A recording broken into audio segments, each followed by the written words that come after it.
You are listening to the Vcast.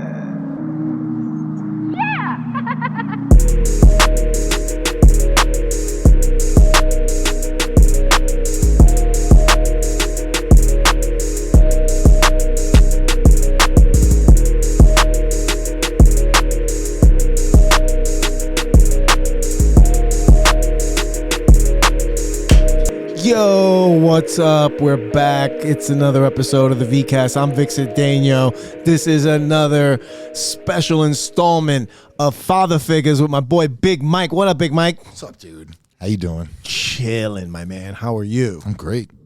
It's been a minute. Yeah, it's been a while. Longer than a minute.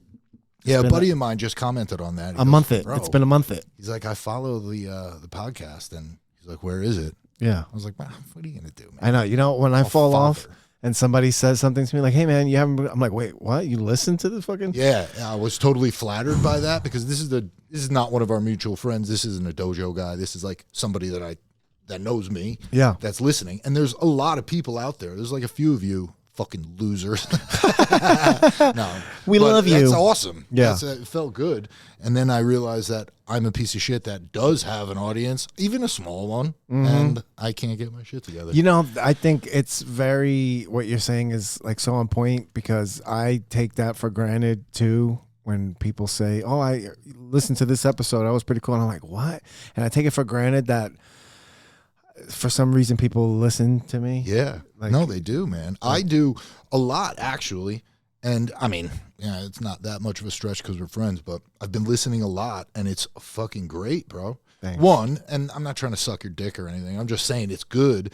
But it also, you know, I'm not going to lie, it makes me feel a certain way because I'm like, motherfucker, dude, what am I doing? You know, but that's me. That's my shitty character flaw. I put extra pressure that I need it. Yeah. That's what I do, you know. I go, damn it, why aren't you doing that? That was fucking hilarious. Why aren't you there? Why aren't you? You know, Yeah. I do the same thing. Weird. I know. It's like almost selfish. But that's like what we were talking about the other day where I was like, I put these, like you just said, you put these unreasonable expectations and you never consider the shit that you are doing. And you're like, you totally what's the word? You kind of like, yeah, you dismiss the perfect fucking word I was looking for. You dismiss the things that you are doing to look at the things that you aren't doing.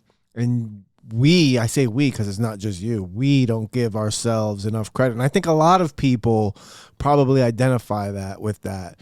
And I think that's why it's important. This is why I really like talking to you a lot and why I want to do this podcast as much as possible, you know, Father Figures, because it's about being dads, but it's also the shit we go through as men.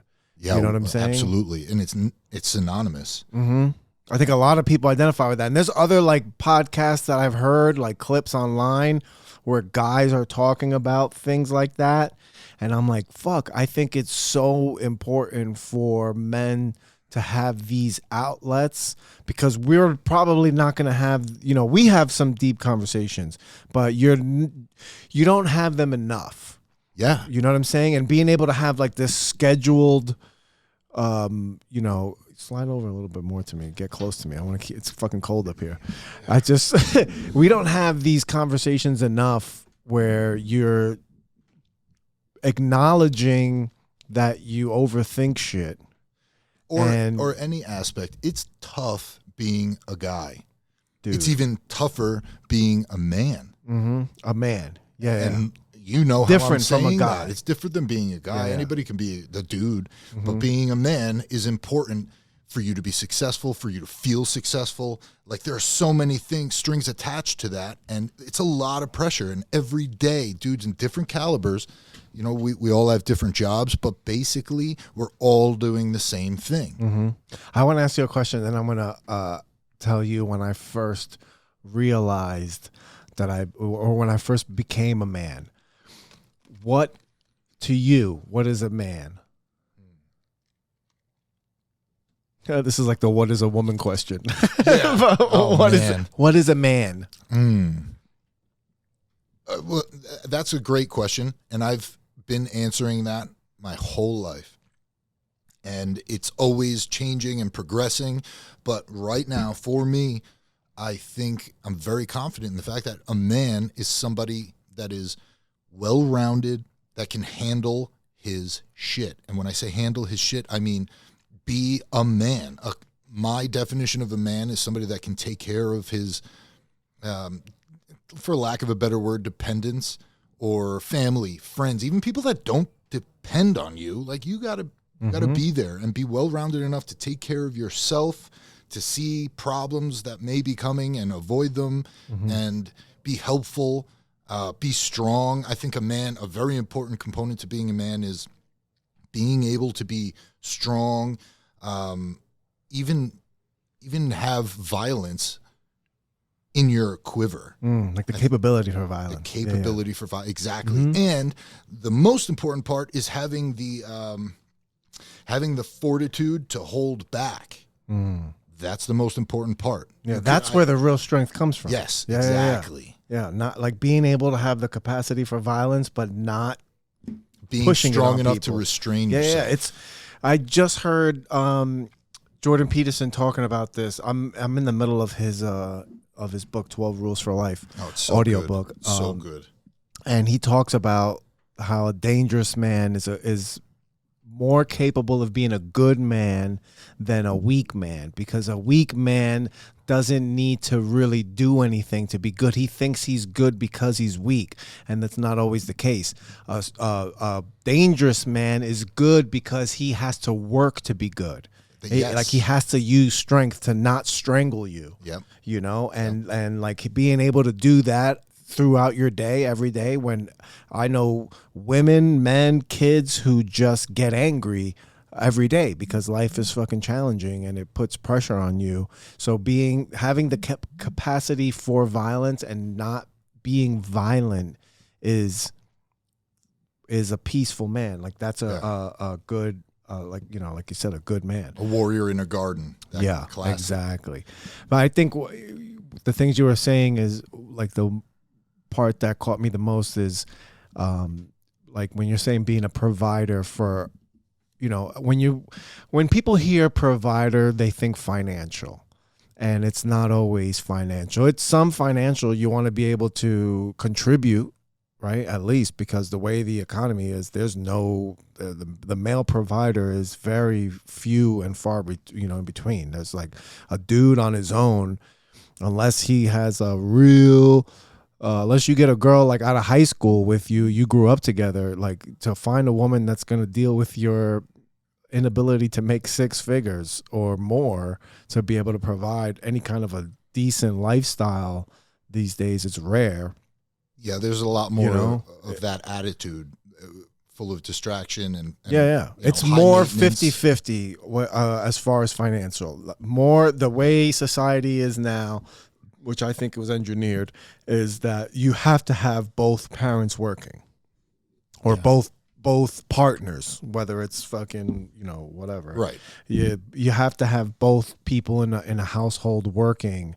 There's no just single person provider, one guy working all day while the woman stays home. I don't have any friends that are like that. And but a provider is also someone that is there for you, like you said, your friends, your family. And this is something that I want to work on too, is being a provider also for the people around me, because I'm terrible at reaching out to people. And I think part of being a provider is picking up that phone and calling the people in your circle and be like, hey man, how's it going? Yeah. How are you? Yeah. I think that's really important. And to go back and kind of go over everything you said, I fully agree. Financially is financially. I think that financial side of being supportive is a perfect construct, because it pulls directly away from the other side that I think is more important. And we both would probably agree, me being a newer father, now I realize that financial support is it's a distant second to being an emotional support and being a teacher and teaching my kid. And from that, I've become a better friend and I think a better man, because now, not that I'm, me, I'm not like preachy, but I kind of try and help people. Even when I talk to them, I try and be emotionally available to more people, because it's not as tiring as you think. I used to, I don't know, I think it was a defense that I would put up, and I would go like, I don't have time for that. I don't have any more energy for this drama. And it's really not that, especially if you're outside of the situation. If one of my guys at work is going through some shit, I want to talk to them, because I can be of some assistance, or maybe I can't, and then I'll cut and I'll run. But if I can, I would like to do that. And that kind of, I'm learning that about my entire life, about my friends, about my family. I'm trying to be a little bit more like available. And I think that like I was saying, the financial part of it is pulling directly away, because now we have to work. When I was younger, mom would spend, or grandma, I'm sorry, my mom and dad did work because they opened up a restaurant, which was a fucking money pit. That's a different beast, Yeah, but I was lucky enough to have a grandmother that was with me 24/7. Now there isn't any of that, You, if you're lucky, you can have some child care, or like I am extremely lucky, I have my in-laws watching my kid most of the time, but it's still a different person all the time. It's not that same constant feed of affection and support that I feel people need, and it's being stripped away from us because this huge cog that we're part of, this machine, dictates that we have to work. Now $100,000 a year means shit. Right. So, what are we going to do? We're worse people. We're worse dads and moms and aunts and uncles. And yeah, I think what you're experiencing is the parental instinct. Or when you're dealing with other people, like you have like this new part of you that's turned on, where you're like caring for another life. And now when you see other lives, you're like, this was also a child. It's also part of the job. This is like, oh, I can, like you kind of just spring into action. Yeah. Oh, there's a lot of that, but there's the other side of that. Especially a girl dad. Yeah. It gives you a lot more empathy. You're so much softer. Oh, 100%. But the other side of that same programming is on the other side of the spectrum. I am very defensive too. Like in that same way that I became more empathetic to other people and I want to help, I'm also watching like a hawk. I'm on guard, and God forbid somebody crosses my kid. I had to stop myself from throwing a 6-year-old across a field because he cursed my little kid out. She barely speaks, and I didn't even know what was going on. I saw red, and I was looking for a dad. I was on a hunt. I was like, who is responsible for this dad shit? Is always going to get it. Somebody's going to. I ran up to some dude. I go, is that your kid? He goes, no, this is my kid right here. He was holding a 2-year-old. And I explained what just happened, and he laughed, and he goes, I just would love to be here if you find the dad. Yeah. And I go, I'm not going to find the dad. I'm trying to fucking find who's responsible for this situation so I can teach them a lesson. Yeah. That's weird, but it's that instinct that I was just given. I saw this video. There's this video going around right now about this dad that just got arrested in Jersey. I forgot what city. But he got arrested because he walked into the classroom and confronted a kid that was harassing his daughter. Right? Shit. Now, God bless you, dude. I don't know the specifics, because what is harassment? You know what I'm saying? Like, right. I don't know what the kid was doing. Was the kid just talking shit, making fun of his daughter?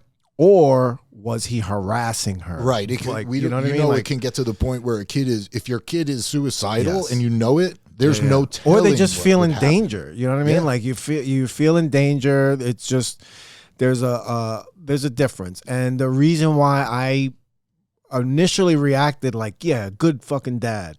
Then there's another part of me that was like,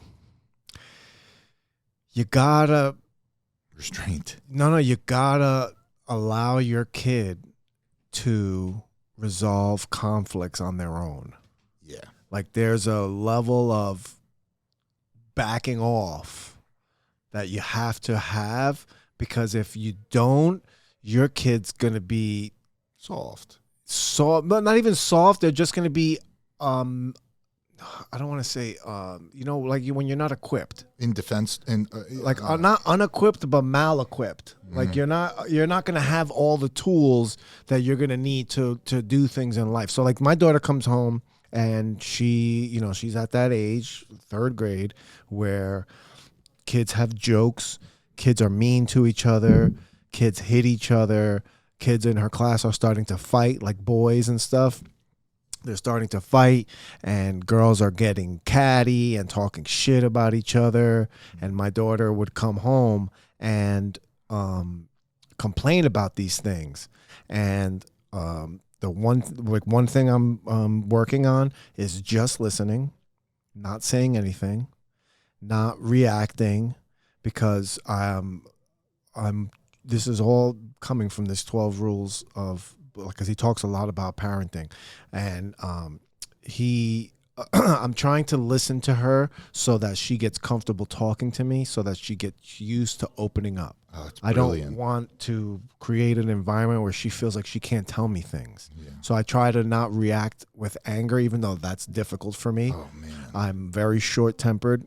I have very short patience, even helping her with the homework. Like I was helping her with fractions right before we came here. And I'm like, what do you mean? It's 4 quarters. What's, I'm like, Right. and it's just, it's something I'm working on. But there's being able to let them resolve conflicts on their own helps build their self-esteem. It helps build their character, and it helps them not, form like a good relationship with you, because kids that feel like they can't resolve things without their parents then become burden on their parents, right? Yeah. They become fucking... And it's a burden on themselves. They're totally burden on defenseless themselves. for themselves. And I totally believe that. But, Yep. You're right. But where's that line? Where's the line with that kid that was harassing? Exactly. Like, we don't know the story. That's what I'm saying. Yeah. So yeah. it's hard to What are say. the details of that kid? Because people were talking in the comments, arguing, and I'm like, you guys are arguing without knowing what happened. Yeah. Was the kid? If the kid was just teasing her, hey, boo, you're overreacting. Yeah. Relax. Yeah. Now, if the kid's fucking threatening her and making the kid feel unsafe, or she doesn't want to come to school and shit, she's at home crying, hey, we're gonna have a conversation. Yeah. Maybe going in there and There was yoking definitely up the better kid. ways to do it. Yeah. I would go in there and, like, I had a situation at my daughter's school where she came home and she said that aide went in the bathroom and was like recording them because they were in the bathroom too long. So she went in there and like was recording them, and I was like, hold up, wait, what? And she's like, she told me, and I was like, listen, please tell me exactly what happened. And I told her, I was like, this is you. I don't care how long. I don't care what you were doing in the bathroom. I don't care if you were doing something wrong. It's not about in the you. bathroom. No one should be in the bathroom with their phones recording you. That's not okay, no matter what you were doing. So just tell me exactly what happened, because if what you tell me is this, I'm going back. I was like, I had just picked up. I was like, we're going back inside, and I'm going to make this an issue. Wow. And if I find out that you're not telling me everything that happened, then me and you are going to have a problem. Right now, you don't have a problem with me. The problem is somebody in school. She told me, no, we were in there. We were talking and stuff. And then the aide, like the lunch aide, came in with her phone and she had it up. And I was like, you saw she was recording? She's like, no, I didn't see her, but she had her phone up like she was recording. I was like, or that's maybe enough. she was like on the phone with somebody, like, regardless. I was like, that's enough. Yeah. I feel like we fucking went back in. I was like, I told the security guy, I said, hey, I got to talk to the principal or somebody. Somebody was in the bathroom recording my daughter. Fucking security guy was like, and she saw I wasn't fucking playing.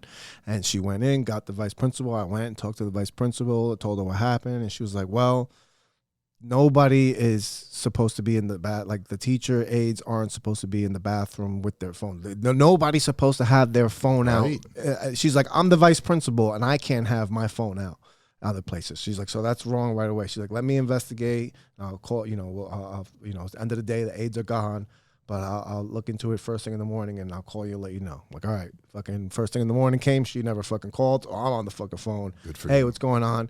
Oh, they're figuring it out. I was like, all right, whatever. And again, they didn't call me back.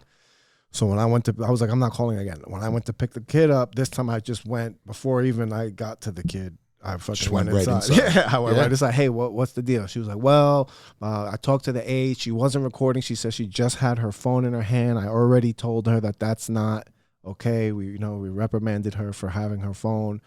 She admitted to having her phone, but she said she wasn't recording.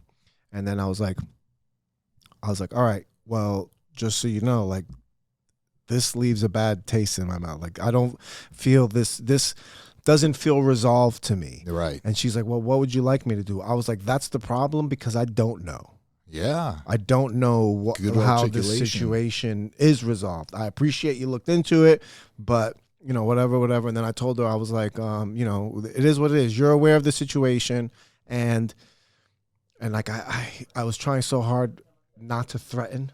Yeah. Right? Because I was like, if I have to come back for this same situation, I'm not going to be as cordial. Right. You know what I mean? Like, that's what I was thinking in my head. Like, I'm not going to be that cordial if I have to come back here for the same situation, because nobody should be in the fucking bathroom, Yeah. talking or with their phone out and shit. Because I'm like, well, did she come in there threatening him? Like, Right. Well, like, I don't know what happened. You don't know what happened. We're talking about it, and you're telling me, I'm going to look into it. It doesn't really feel great. It's not a button on that. Yeah. issue. She's like, what would you like to happen that would resolve it for you? I was like, I don't know. I don't know how you resolve this feeling I have. Yeah. I would ask the principal. I kind of feel violated. Yeah. You know what I mean? Oh my God. Well, a couple of things.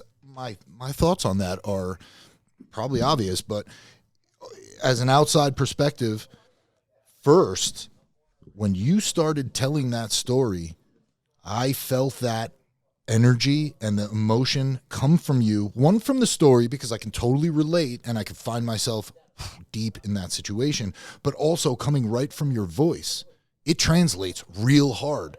And that's something that I'm dealing with, because like your situation, you're talking to your daughter, she's a child, she's a baby that doesn't know. So you're trying to get accurate information so that you can possibly roast somebody or go after a particular situation that she's not unaware of. Mm-hmm. So when you're trying to put that significance on this point and she's just not getting it because she's a child and doesn't get it, you have to restrain yourself to a certain point so that you don't freak her out and shut her down or create like some weird reaction where she just blanks out when it comes to this issue or something like that. Even with dealing with people.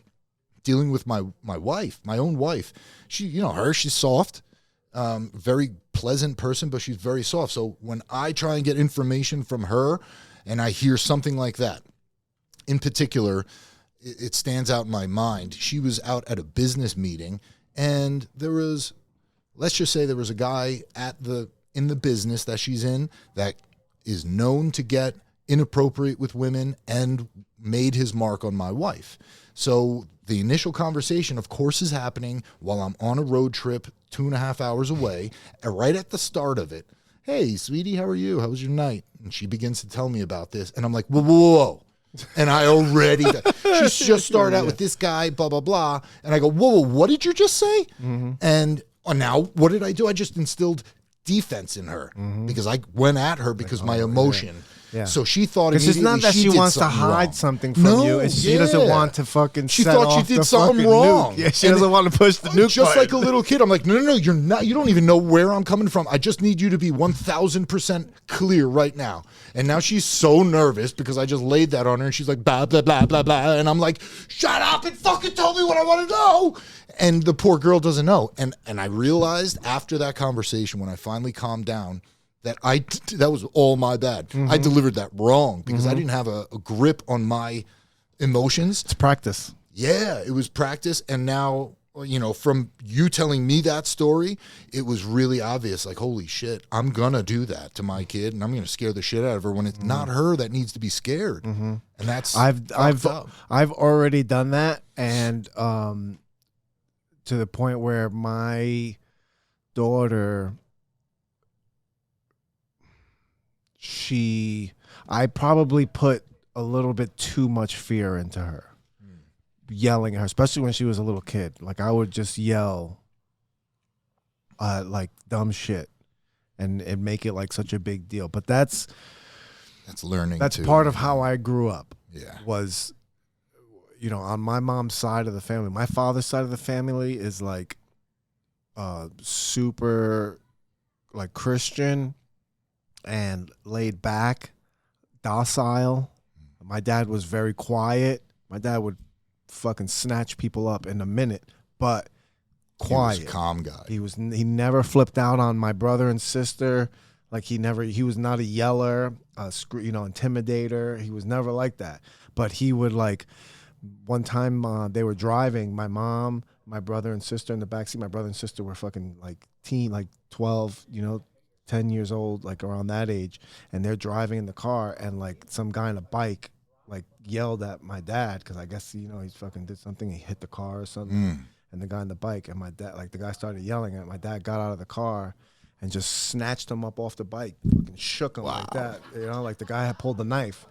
And my dad fucking just grabbed him, like snatched the knife out of his hand, shook him up like that, put him back on the bike and sent him on his fucking way. No shit. Right? And then got back in the car and was looking at the knife. He's like, oh, this is a cool knife. He fucking put it in his pocket and they fucking left. And my brother and sister and everybody were like, what the fuck? Wow. You know what I mean? Like, wow. Like that's the kind of guy that my dad was. He was nice and happy, but also not fucking around. He'll fucking snatch me. He was That's also pretty really awesome. big. That's a great man, as we just described. But my mom's side of the family is rage. No shit. Like rage with the machine. Yeah. You know what I mean? Like my mom is like, will yell to the point where she gets like a vein on the side of her head. My mom would flip on the drop of a dime and slam her hand against the wall. With the rage. Shit. My grandfather was known when they lived in the Bronx and they had one of those gates where you park your cars in like a little parking lot and then there was a gate that you had to close. Right. And he'd be struggling with that gate and just that alone would set him off where he'd curse God. Oh shit. You know what I mean? And then go walk right inside to the family. And then comb his fucking hair. And fucking go and right bring inside. all that great energy right to the fam. Yeah, and it's just, and I have that rage inside of me where certain things I would yell at my daughter and I'd be like, what? And then afterwards I'd fucking feel so bad. And I'm like, oh, I'd feel so bad to the point where I couldn't even apologize. Yeah, I know that. Feeling. Now she's older and like she would just look at me as a little fucking kid and be like, my God, that rips you up, bro. And now she's like, that is instilled in her where if I get loud about something, now I've really, really, really cut it back. Where I don't really, sometimes I get loud, but I'm just loud when I talk. And if I get upset at her, I raise my voice and I have like a deep voice where it's like, hey, there's a fucking animal trying to get out. Yeah. And I'm holding him back in, and then she'll understand. She'll be like, no. I'm like, all right. And then she'll fucking be like, she started giving me fucking kids, like she tries to fucking calm me down and stuff. And it's like, I hate that I did all that shit as she's when she was little, but at the same time I am very happy that I have totally turned that around where a lot of times she does stuff and she's expecting me to flip out about it and I'm like, all right, that's no problem, don't worry about it, it's not that big of a deal, it's just a cup of water.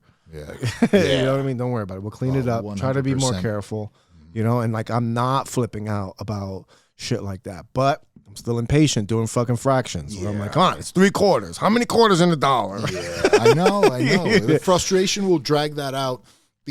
And I can 1000% relate to that. I bet everybody can. But I grew up with a similar situation where I didn't really have too much exposure to my mom's side. My abuelita definitely raised us for a while, and she was very quiet and a submissive Cuban woman. She, before her husband, my grandfather, passed, she was a worker. She just did her thing. And she would smack us if we fucked around. But it wasn't that. My dad's side of the family this is where I get the exact character from. I'm really loud, very passionate. If I'm happy, people across the room are like, "Fuck, that guy's pissed." Yeah. And it doesn't help that we're all big dudes. Yeah. So even if we're happy, I was getting yelled at. Fucking, you would think it was a child abuse. How much we got yelled at, but it wasn't really evil. It wasn't really sadistic or anything like it. It was just fucking loudness, and I have that, and I have to stop myself and learn similarly, exactly like you said, because there's been times when I have just gotten so loud, and I thank God, because my kid, I think you probably remember me telling you, she was like 6 months old, and the first time she laughed at me, I was flipping my lid. And I looked down at her, and at first I had this horrific, I was like, oh my God, what did I just do? And she looked at me and belly laughed. And so it was such a relief. And, but then some other times I have scared her, and I'm not even mad. And I fucking, oh boy, that sucks, man. It makes you feel so fucking dumb. So dumb, so little, so bad. And then to go, even thinking about the apology is like, what a fucking douchebag I am. I have to turn around and apologize for something I did, like, I don't know, the feeling. Yeah. Yep. It's a fucking shitty feeling. But you know what? What I've found, and like the way, same thing growing up, just, the yelling would be violent. The yelling was violence. Yeah. I didn't get beat. I got hit, a handful of times. But I never got beat. I've been hit with an electrical cord, but not beaten with an electrical cord. There's a difference. Yeah. I'll fucking whack. So you fucking dance. That's what my mom and my grandma wanted you to dance, and that was it. And then they got their filling. You just got scared. Yes. And like, it wouldn't hurt. But what would balance it all out is, along with the violence of the yelling and the language, my mom has a foul mouth. She curses all the time. That's where I get my cursing from. Yeah. And what balanced that out was that I grew up with an abundance of love. Okay. Right? Constant affection, constantly being told I was loved, constantly being made to feel special. Reassured. Like I felt safe. Yeah. Even with all of that, I felt safe because I knew I was loved. I knew I wasn't getting flipped out on for no reason. Yep. You know what I mean? That's what a lot of people lack nowadays. And yes, you're so right. We try to do that as much as possible. Like, my wife is so good at it. Kelly is just, she just emits it all the time, to the point where it's almost annoying. But I have to like think. Stop loving a baby. Like, every fucking minute, you're so beautiful, you're so smart, and she's right. I feel the same thing. So we're like on that, constantly reassuring them, and that's really important. You're right. And she does. One thing that I know I did right, and I see it a lot, and I wear it like a badge. She feels safe with me. If there's other people around, like she gets timid. She's only 2 years old, especially men. She gets really weird around dudes. And it used to be to the point where she would just cry and try and get out of the room. Yep, and now she'll like just turn and just sit between my knees. And it feels so good as a dad. Dude, I was thinking about that as you said that. I'm like, that feeling when you see that your kid gets nervous or fearful, and they turn and put their hands up to come for you for safety. Oh, that's unbelievable. That's one of the best fucking feelings.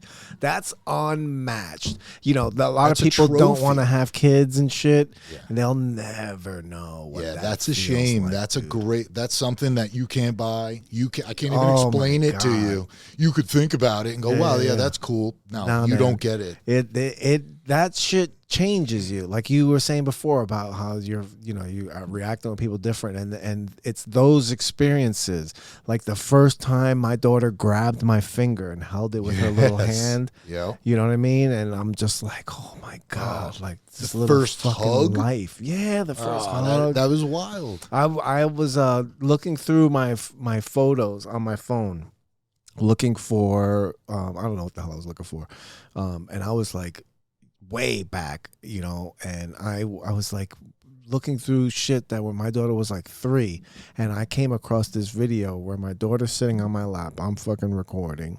Actually, I'm just recording her, and she's playing with a toy, and then she realizes I'm recording her, and she goes like that. She does that thing, and I start laughing, right? And she looks at me and sees that I'm laughing, so then she just keeps doing it to keep making me laugh, and then she'll be like, she'll make the face and then look at me, I'm laughing, and then she'll stop. Then she's playing with her toy, and then she'll realizes the camera's still on, and she does it that's again, and great. it just I was playing like, games with I was you. like, those like developmental times, God, they're so fucking precious, Yeah, and it goes man. by so fast, and I'm really grateful that I enjoyed it all. Yeah. You know what I mean? Like I didn't take it for granted. And even not taking it for granted and being like in the moment, you still can't absorb it enough. Yeah, you always wish you could do it again. Yeah. Like, I want more of it. Yeah, there's cool new experiences and shit that are equally as awesome, you know, like your daughter being proud to tell you things and shit like that, and you know, different experiences. Like right now I'm experiencing like my daughter's pride in me. Yeah. You know what I mean? Like how proud she is that I'm her dad. No shit. And I'm like, what? Oh, That's awesome. blowing my mind, because I never in my life pictured me being somebody that a kid would be proud of. Really? Bro, when I tell you the low self-esteem that I had for myself, I talked to you about the change I had and shit, and I did a solo podcast about it, and the realization of how low my self-esteem was, how low of an opinion I've had about myself my whole life. Really, I'm like really. It rocked you. Yeah, man, I just can't believe how low I thought about myself. I've never imagined anything for myself. Wow. And now being to the point where I couldn't even appreciate who I am, who I've become, and who I was. Like I've never been able to be like proud of myself. You know what I mean? And now you know, especially now where I'm just like, you know, my daughter is super proud of me. And it's like, it's opened me up to being proud of myself. Yeah, it justifies it. You know for what I'm saying? And then like, you know, a few different people have made them like, man, he thinks you look different. Like, you know, like, are you really happy? Yeah, and I'm like, shine to you. It's not happiness. It's fucking self-esteem. Yeah, dude. It's fucking self-esteem. Some shit I'd never had. Pride. What's that allow? That allows happiness. Yeah. Yeah. Because you know what? Like 2 weeks ago, I had a week where I was like, I think I'm depressed. Yeah. I'm like, why could I be depressed? I've been so happy. And I'm like, and then I started, you know, overthinking it. Why am I depressed? Oh, I'm depressed because I'm not. And then I was trying to right away starting to nitpick stuff. Right. And then I stopped and I was like, wait. I'm not depressed. I'm just not up. Okay. Right? Just because I'm not up doesn't mean I'm down. Right. Like my temper, you know what I mean? So like I was like, I'm not picking on anything. Everything's fine. Everything's the same as it was last week. That's important because you can make yourself stressed out about nothing. 1,000%. Yep. I could have self-esteemed myself. Yeah. And been like, oh, it's because you're not doing this. It's because you lack this. This person's doing this and you're not. No. I'm doing everything great. Yeah. I'm fucking on point with all my I'm on point with my diet. I'm on point with my workouts. I'm on point with showing up for people. I'm on point with keeping my word. I'm on point with going to work every day. I'm on point with being in my daughter's life. Like she can count on me like clockwork. Yep. You know what I'm saying? You got to remind yourself of that, obviously, and it's hard. It's hard to do that. Yeah. But like when I realized that, I was like, oh, I'm just not peppy. Yeah. I'm just not fucking peppy. This is And then that's normal. okay. Yeah. Yeah. And it was like a few days and then it was fucking fine. Yeah. And I was like, look at that shit. That bro would have really sent me into a whirlwind like a while ago. That's the times I would overeat. Yeah. Those are the times I would fucking. And then it just gets worse. You just perpetuate it. Yeah. You created it. And then you make it worse and worse and worse because somehow it makes you feel better.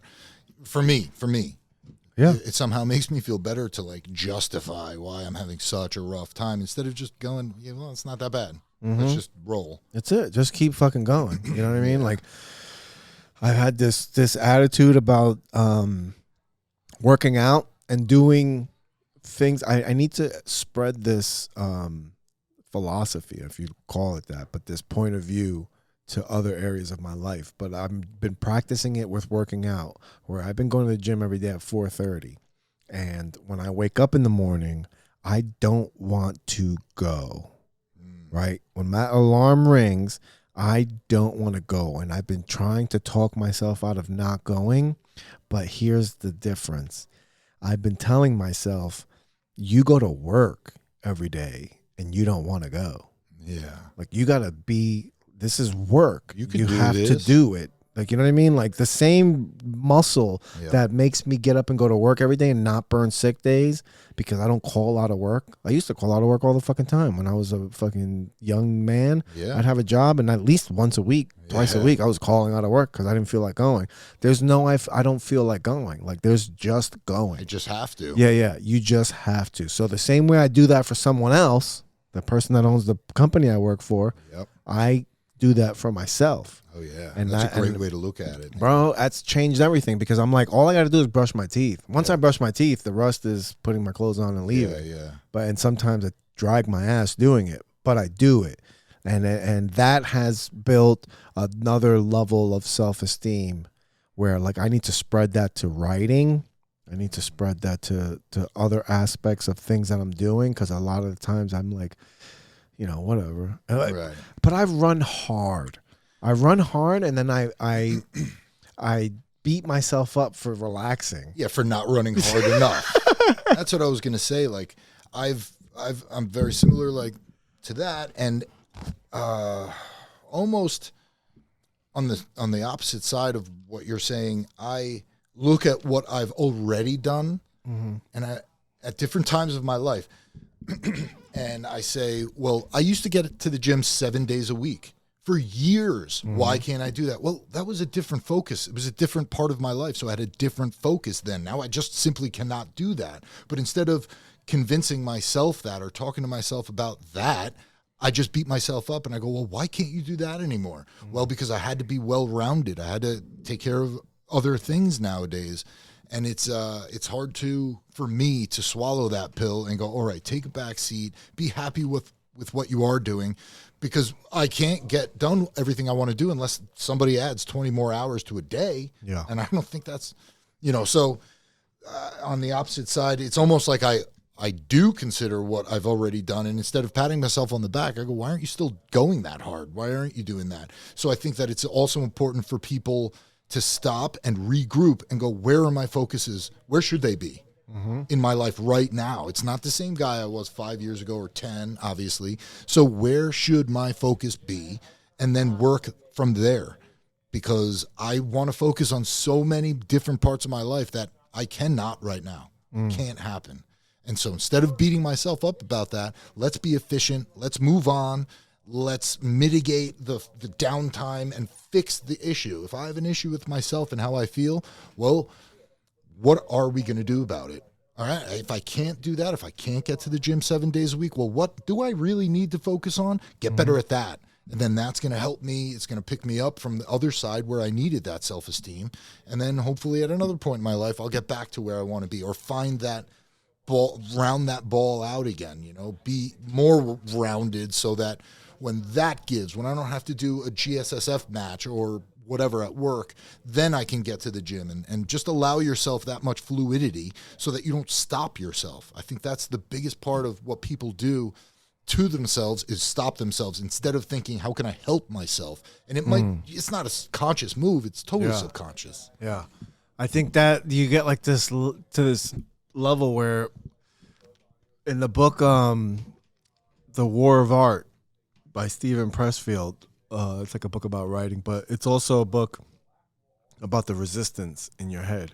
So you set goals for yourself, and whether it's going to the gym, whether it's writing, your mind will the resistance in your head will create like scenarios for you to not do anything. Whereas instead of focusing on, like you said, what you're not doing, you can negotiate to just keep moving. You know what I mean? All right, I can't get to the gym, but I did 50 push-ups. Like, Right. you know what I'm saying? Justify it. And I'm still moving forward, you know, because the resistance will talk you out of doing anything and leave you paralyzed where you're not progressing at all. And if you're not progressing and moving forward, then you're moving backwards. You're sliding back, you know? And I wonder if that can be also a tool, because then there are maybe those days with those people that do not want to do anything. And so instead of not doing anything, I'm going to do 50 push-ups, and maybe that'll make me feel balanced enough to push me to continue to do good things, where I can see it also paralyzing somebody and stopping them and justifying a slowdown or a pull of a brake. It can also, I think I've probably done it. Yeah. Where I I'm get like, that all I'm or not nothing going to do this. attitude. Yeah, Right. Exactly. Get that all or nothing attitude. All or nothing all the time with me. So sometimes I have to cut my losses and do something. Yeah, because something's always better than nothing. Yeah. You know what I mean? And that's dangerous.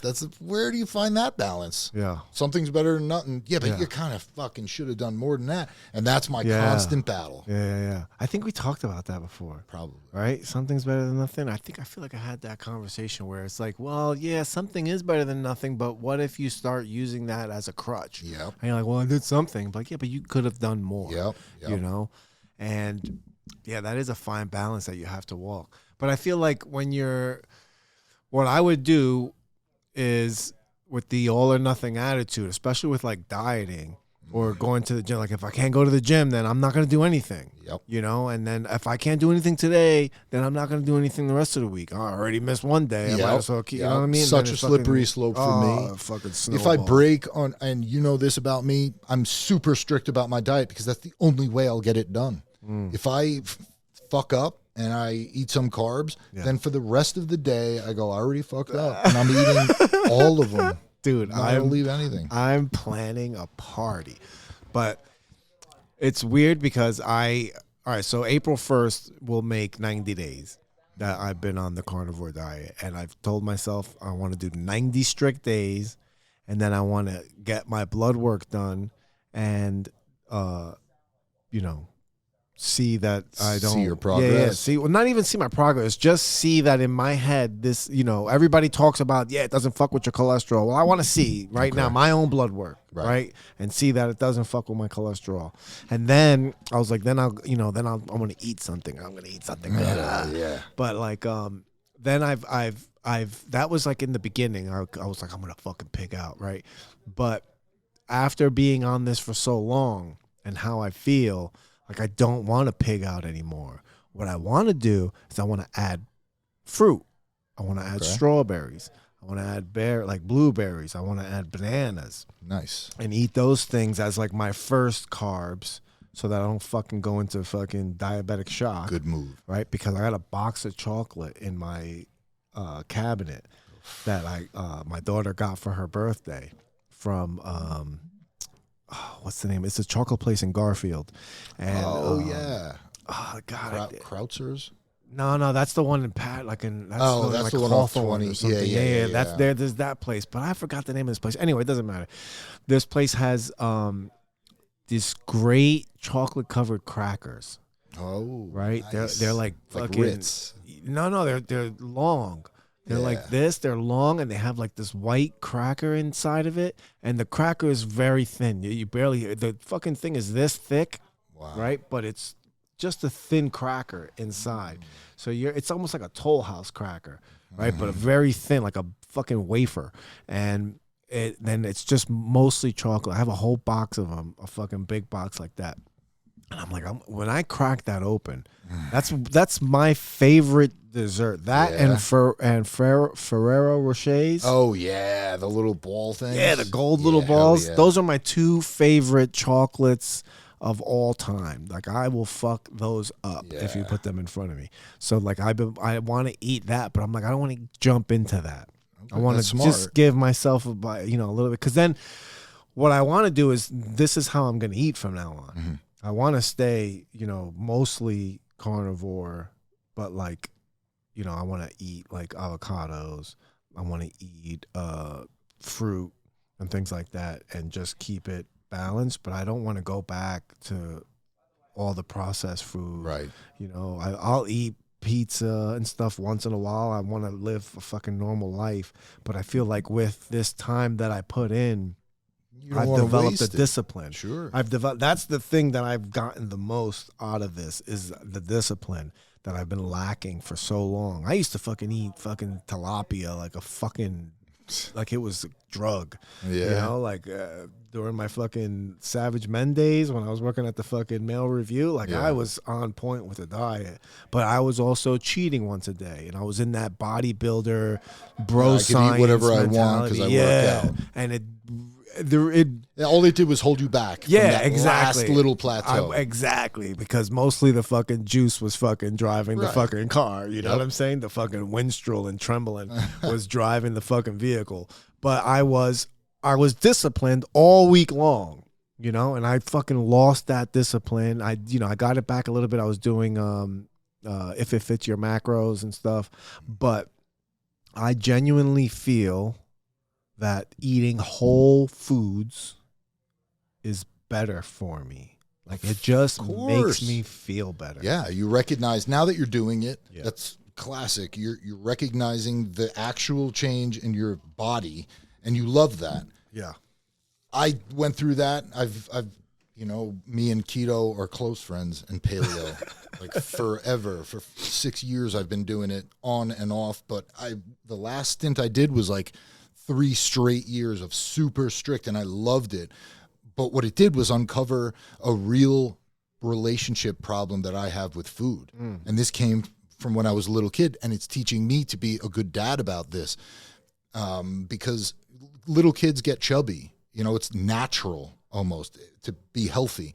But I think I was guided in a weird direction with that, and I treated food, put it on some weird pedestal, or somehow I was emotionally affected by the way I was taught, and now that's why I have this all or nothing mentality.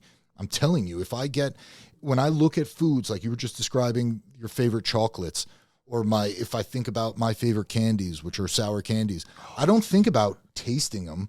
I think about getting full on them. And that doesn't even make sense to me as a person who knows what I know. But it's family pack. Yeah, dude, and I want them all. I don't get satiated. I don't feel okay. I'm good. Where other people do. So I know it's a relationship issue mentally. And now that it's uncovered, now I'm having a hard time undoing it. Even after, I've been involved with my body for quite a long time, and I still haven't beaten that side of it. That's the last plateau for me. Yeah. I think. Yeah, you see those fucking people at the gym, they have like 12 fucking Sour Patch Kids with them, and they're eating it while they work out. There was I followed a lot of fitness influencers back when I was doing that if it fits your macro stuff, which is counting calories and shit. Yeah. That was like a whole community, and they would show off that they're all fucking jacked and ripped, and they're still eating this shit. Sour Patch Kids while they're working out and shit. And you know what? And it worked. The science works. I got pretty shredded naturally. And I was eating ice cream every day, as a dessert. But I was counting. I was fucking measuring everything out. I was fucking weighing fucking food. I have a food scale. That I would weigh food out and shit, and it's certainly a different lifestyle, but it's dependent on the ability to do that. Yeah, but it was also for me, I still was developing an unhealthy relationship with food. Like I still was relying on food emotionally. Like I had this, like you said, an emotional attachment to food where when I felt bad, I needed to eat. Like as a reward or as a consolation prize or something. Yeah. I would eat food so that I would, if I'm depressed, I'm gonna have pizza. It's so weird how that works. You know what I mean? But it's real. And it's weird because it does. Did it really make you feel better?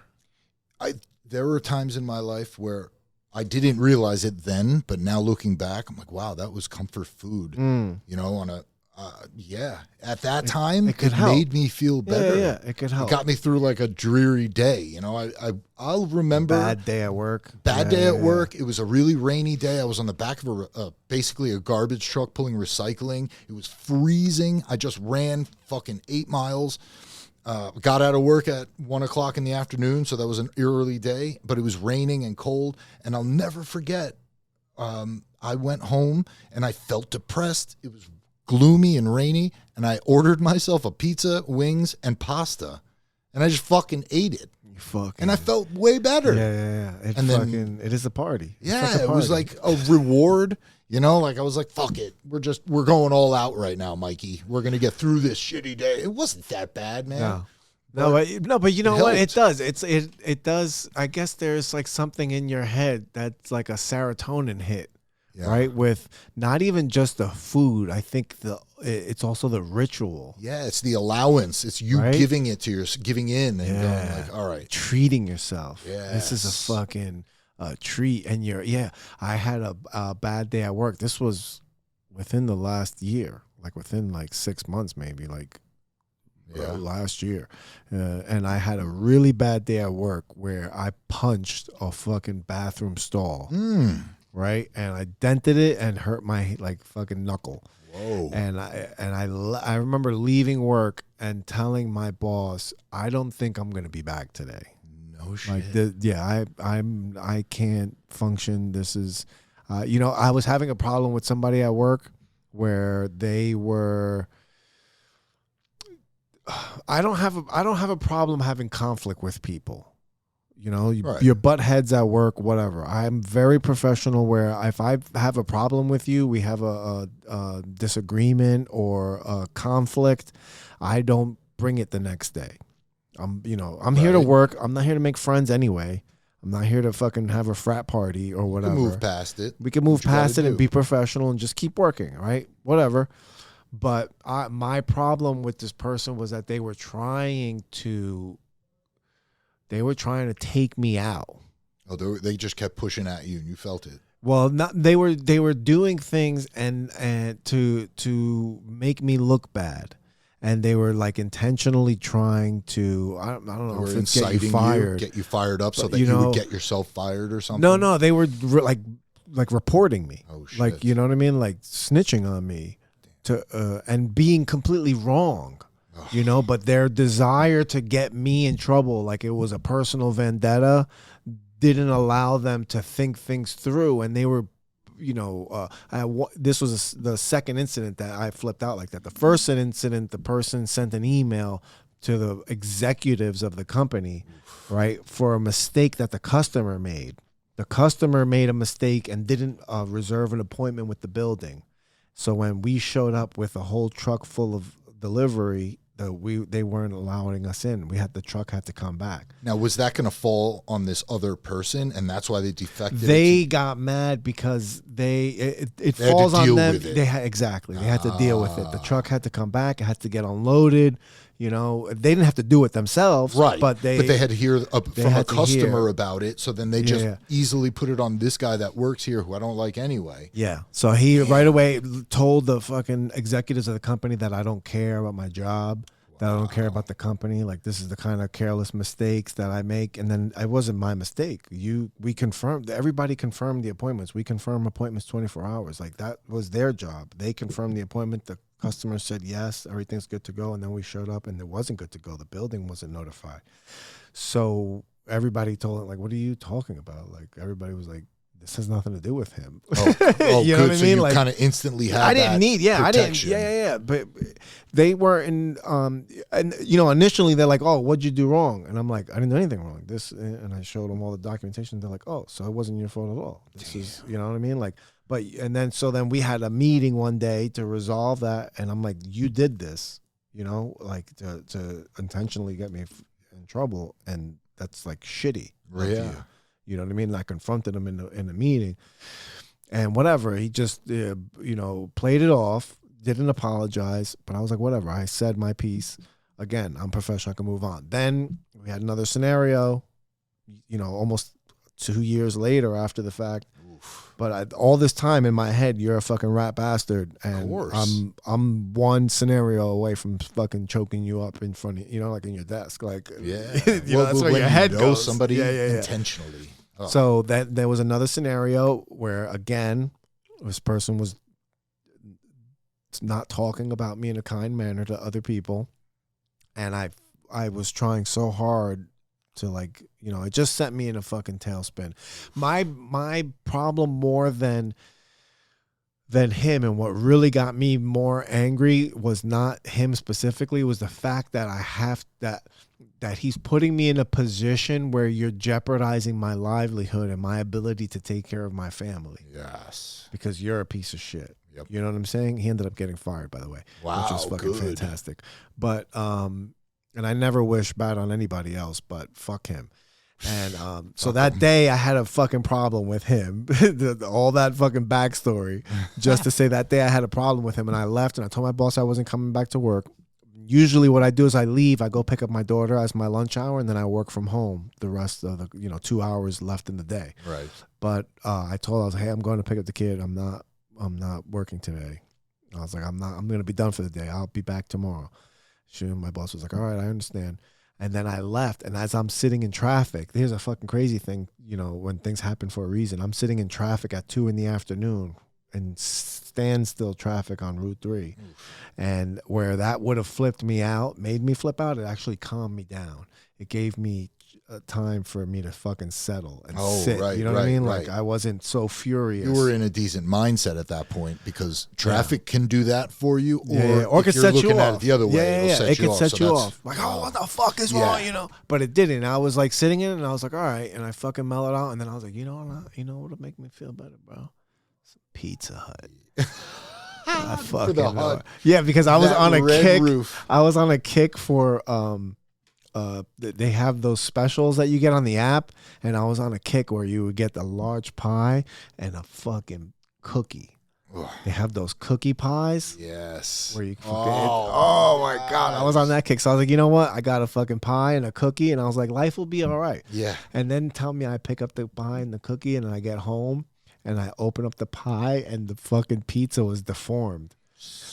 Brother, it was supposed to be a large pie. It was a schmedium. Oh, no. It was a schmedium where like the crust was huge on one side. So like it all slid down. no, it didn't even slide. It just the way they made it, bro. It was of like course. this was a retarded pizza. Yeah. Like it came out. It had bad, to go to you bro. right and it then. had to go to me, and I was like, "Are you kidding me?" man. And I fucking and I called. I complained. They're like, "Come back. We'll make you another one." I fucking tell them I had to go back and fucking get another pizza. But that, the whole point of the stories was that the food. Once I got the food, I called my boss back, and I was like, "Hey, listen, I'll finish out the day." Nice, bro. It helped you out a little I was like, bit. I'm not Give gonna you a little burn bump. Yeah, I'm not gonna burn no fucking PTO on That's this. great, bro. I'm Good. the food, it makes you feel better. There's something about the ritual of eating or ordering food or going out to eat and sitting. You know what I mean? Well, there's a lot involved. I think that's huge socially. I think like literally breaking bread, there is something calming about it. But I think, just my opinion, but I think that it was you giving yourself something. Treat. It was the treat, Yeah. It was you acknowledging, I'm having a bad day, I'm going to do something about it. I think that's what it, even looking at it in my own situation, it wasn't the food, bro. I don't think it was. I think it was. I think it was at least 90%. Yeah. Now the challenge is finding another way to reward myself. Right. And now reprogramming yourself. my new reward is letting myself watch TV. Oh, nice. I don't watch TV most of the time during the day. I've been such a big TV head for so long that now I could honestly say not right now. Currently, right now, I just got into Chicago Med, and I'm obsessed with the fucking show. So I'm watching it at every chance I can get on my phone and shit. I went the PD route, but I didn't. I've already finished PD. I've already finished FD. Now I just started Chicago nice. Med. Oh, you're fucking fine. Dick Wolf is a fucking mastermind, bro. fucking What are crazy. you doing out there? How are you writing these masterpiece shows that just capture your Just attention? grab you. Right? He's NYPD, right? He's Law and Order. Yeah. Dick Wolf is Law and Order, bro. Yep. Are you kidding me? Law and Order and the Chicago series are out of control. Unfucking believable. Almost because Kurt Sutter is a motherfucker. Kurt Sutter. Sons of Anarchy. Oh yeah. Have you watched Sons of Anarchy? I haven't given it as much. A few episodes. I've rewatched it. The layers that are involved in Sons of Anarchy. It is probably one of the best written shows of the dynamic of family, the fucking Shakespearean conflict between mother and son and father and son. Really? And oh my God, bro, the symbolism that he uses with the crows, with there's this woman with a blanket that appears in every season who's not a main character, doesn't have any dialogue, but the appearances that she makes, people, the fandom say that she's Jesus. And that she's the interaction she has with the main characters are all at pivotal moments in his life where different things happen. Bro, the symbolism he You're making uses. me excited about it. Bro, oh my God. The dialogue, the character arcs where he takes characters that you love and fucking makes you hate them. Yeah. And then he fucking redeems them. Oh my God. Afterwards, where they come back and you're like, I love you again. Oh my God. Like oh man, he's a fucking master. I owe that show. That's one of those shows where people have told me just what you said, and I'm incredibly impressed by that. Because I am a TV junkie. Like I wish I could say what you said about like I don't really watch TV. Yeah. I watch it as soon as I get home. Like that, you know how people are like, I just want to be home. Everybody wants to be home. People go home, pour themselves a drink and shit. Yeah. Mine just is, go home and put the remote. I turn the TV on. I grab a diet soda, and that's all I want to do. Decompress. That's my decompression time. But I never gave that show the respect it deserves. I watched a couple. I'm like, yeah, that's cool, and I just wasn't grabbed by it. But that helps. I really want to watch it now that I saw your fucking your side. Because I just rewatched it again, and now I'm on the second rewatch of Mayans, which is a spinoff of it. And Mayans equally as brilliant. And Kurt Sutter, it's the mental fuck that he does to you. Like he fucks your brain, and he I think he giggles while you are going through these things. Like there's a scene in Sons of Anarchy at the end of season 2. It's probably one of the craziest scenes that really destroy your world. Like if like Game of Thrones season 1 ending, you know, in season 1 of Game of Thrones, the season finale, they kill the main fucking character. And it sends you into a fucking tailspin. And he does that shit at the end of season 2 where he kills a character in a brutal fashion. The deaths are brutal, where it's like it's people that are beloved to you, and then they die these brutal fucking deaths that leave you emotionally wrecked. It just brings you on it's a roller coaster. And you know, even for the main character where you're riding with him, and then all of a sudden he's fucking off the deep end, and you're like, you're asshole, you know, now you're against him, and you're fucking, you know, you're. Well, those are old ideas, and that kind of worries me about kids. And like that's a classic maneuver. Shake somebody up, get them emotionally involved, grab them, kill somebody, shake them up, and now you got their attention. We're adults. We're cool like that, I think. We already at least grew up through our developmental manifestos. Yeah, whatever, you know, we're school shooters. But the kids don't fucking know this yet, and they watch these Disney movies, and I started realizing that's their program. They grab you, all of those. I've talked about this before, and I'm not trying to whatever, fuck yeah, I'm trying to go down that route. They call it a conspiracy, but bullshit. Disney is super important, and they start our programming, and it all works the same way. They get a little kid really involved in something. It's either beautiful or cute, and then they kill its mother. And then all of a sudden, that kid is fucking in, and now they're susceptible to they're open to ideas. That I've heard people talk about that programming, professionals that have discussed and like explained to me. Yes, exactly. And they're like, look, this is what they're doing. And you see how great it worked for you and me. I can sit and watch 15 hours of a fucking movie basically straight. And it grabs me and I'm weeping and I'm fucking worried and this and that. What about our little kids, dude? Yeah, well, all that stuff's coming out now about fucking Nickelodeon. You seen all that shit? No. Oh my god, with Amanda Bynes and shit, the Nickelodeon, the I fucking, know it's fucked up. But what yeah, the specific- one dude, he just was a fucking groomer, and he had these kids, and like that, he had like a really inappropriate relationship with Amanda Bynes, Oh shit. and like now you see she's fucking, you know, it makes the shit that she went through and all of the, you know, her losing her fucking mind makes sense because she was abused as a fucking kid. Wow. And what's crazy is, you know, the Nickelodeon splash on the logo, Yeah. right? Where you have that splatter. Yeah. Sure. That splatter is the, if you take it and put it side by side with the islands that surround Epstein Island, it's the Shut same the fuck up. fucking, Really? it's the same thing. So it looks like those are all like the islands the around. fuck outta here, dude. Looks That's what like I'm the talking about. geographical map They're of hiding. Epstein Island. They're telling us what's going on. Sick. Like, is that a Sick, coincidence, bro. Victor? It's fucking sick. Come on. bro. It's fucked up. I know. I'm telling But you. if I say that to like, if I tell my wife that, she's Yeah. gonna roll her eyes and she's gonna go, yeah, like, no, I hear it. Don't you think that's a stretch? Like, she'll agree with me because she wants to shut me up. Most people probably just think we're crazy, but that's a coincidence. Get the fuck out of here, bro. If you pull this shit up and I see it, well, I already believe it, so I don't know what I was gonna say. This is some crazy shit, though. Yeah. Oh, look at that! You rotated a little bit. You see it? What the fuck, bro? How crazy is that? Damn. Well, what about that other thing? I got in trouble for posting this. SpongeBob's ID.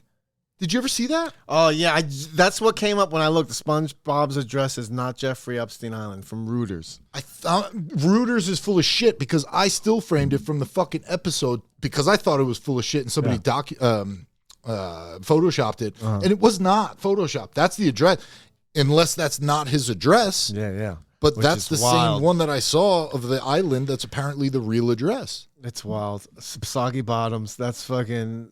That's what happened to those kids. They had soggy bottoms after they Yeah. left fucking Epstein Sore, Island. too. Oh my god, we gotta wrap this bitch up. It's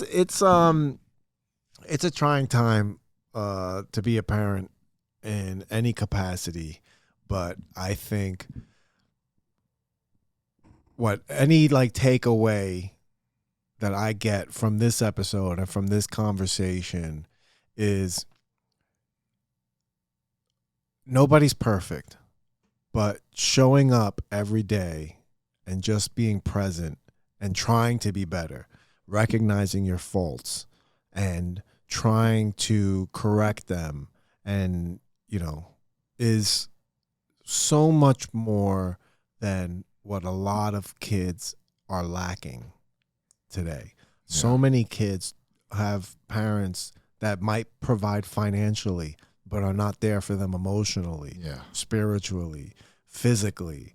You know what I mean? And the fact that we as men are in our child's life in different capacities. You live with your daughter. I don't live with my daughter, but I'm with her every single day. And we just keep showing up. And I think the showing up every day is what makes you a man. Yep. Because I asked you that early, and I told you I know I could trace back to when I knew that I was a man. And I wanted to say it was when I got out of jail. When I got out of jail, and it wasn't like that exact time that I got out of jail, but around that time period, I felt like a man, because that was when I had a change from being an immature child where I didn't show up every day. I didn't keep my word. I didn't have any kind of consistency to me. And even without the self-esteem, from that time that I got out of jail, I went to work every day. Yeah. And sometimes you have a bad day or something, you take a day off or whatever, but I went to work consistently for, myself, for whatever. Yeah. But I became a man because I was consistent in my I was consistent in my struggle, because that's a man's burden, right? I think we talked about the Right. Adam and Eve reference. Eve ate the apple and Adam ate the apple. And had to deal with all of it. They had consequences. Eve had the consequence of being subjugated to man, and childbirth and fucking menstruation and all that shit. And man's burden was that he had to work. Yep. And you're going to work for the rest of your life. And that's just the way it is. But that, to me, was what made me feel like, oh shit, I've become a man. I don't rely on anyone anymore. I look to myself for support. I look to myself for strength, and I think all of those experiences were preparing me to be a father, which I think is the ultimate expression of being a man. Yeah, 100%. And you also experienced growth. You recognized where you were lacking and you grew into those shoes. And I think that has a lot to do with it too, because it helps you, all of the good things that we're talking about, being a man, being a father, being a good provider, that comes, it's not, you're not born with that, so you have to grow into it. And I think there's a lot to that too, growth. Hell yeah, bro. To father figures. Cheers, brother. Cheers. All right, that's the end of the other episode. Father figures, I don't know what number it is, but we got to keep this going. Keep the manhood in check. Yeah. Thanks for listening. Check out Big Mike on Instagram, Motor Mikey, Motor Bikey with two Y's at the end. Motor Bikey, that's I'm right. Private, and I vet the shit out of everybody, so good luck. Yeah, good luck getting through that fucking prison. If you know me, you spell it out for me. Send me a DM or something. I don't know. Not me. I'm a slut. You can catch me, VicIsFunny.com or Vic is Funny with a Z on Instagram, Dojo Door Guy on Instagram. As always, Dojo of Comedy. You can go check out the shows we got coming up this weekend. We have my show, Door Guy and Friends, is on Thursday. Friday, we have Dan St. Germain opening for, he's a Dan Soder's opener and good friend. He's coming to headline on Friday. We got Paul Vrizzi on Saturday doing 2 shows, and we got a lot of other great shows coming up. So check them out, tiffscomedy.com for tickets. The Dojo of Comedy is rocking. Everybody's talking about it. It's the place to be in Jersey. So make sure you come check it out. Enter the dojo for yourself, bitch. Don't just look at it online. Come check it out for yourself. All right. Thank you so much. Have a good night. I love you. Mwah. You're listening to my daddy of the Figgas.